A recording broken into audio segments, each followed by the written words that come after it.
U.S. government bonds have been getting a bad rap recently despite being positive in 2025. Yes, there was a short period in 2025 where they didn't perform well, but recently they've been consolidating. In fact, the picture is actually looking fairly positive for government bonds. Let me show you.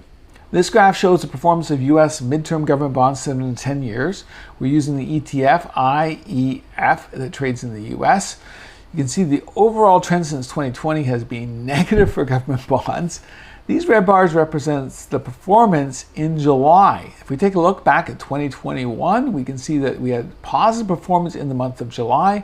2022, despite 2022 and 2021 actually being a very negative time period, the performance in 2022 was also positive. Now in 2023 we did see a slight negative, and in 2024 we did see another positive. So 3 out of 4 times we saw US government bonds perform well in July. But the trend goes back even further than 4 years.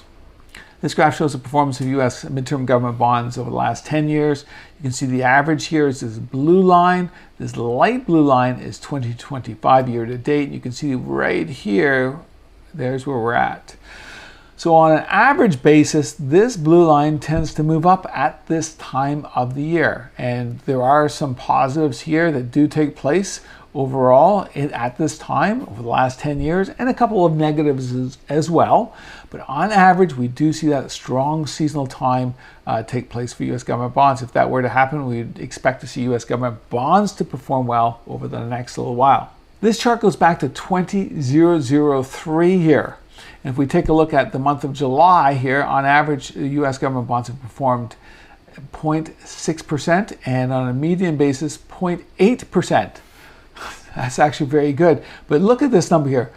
U.S. government bonds have been positive 73% of the time. That's a really strong number if you compare it to all of the other months during the year. This is the strongest month of the year for U.S. government bonds.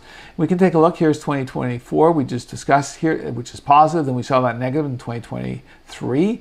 And then we saw another positive, positive, positive, positive, slight negative, positive, positive, positive, slight negative, positive, positive, positive, positive, going all the way down here in positives, negative, and then we saw that large negative in 2003. Overall, this is fairly strong seasonal performance. On a technical basis, what we're seeing here is we're seeing higher lows take place, which is a very positive seasonal trend or technical trend, and we're seeing a consolidation take place at this level. We're also seeing a wedge developing here, which is further consolidation.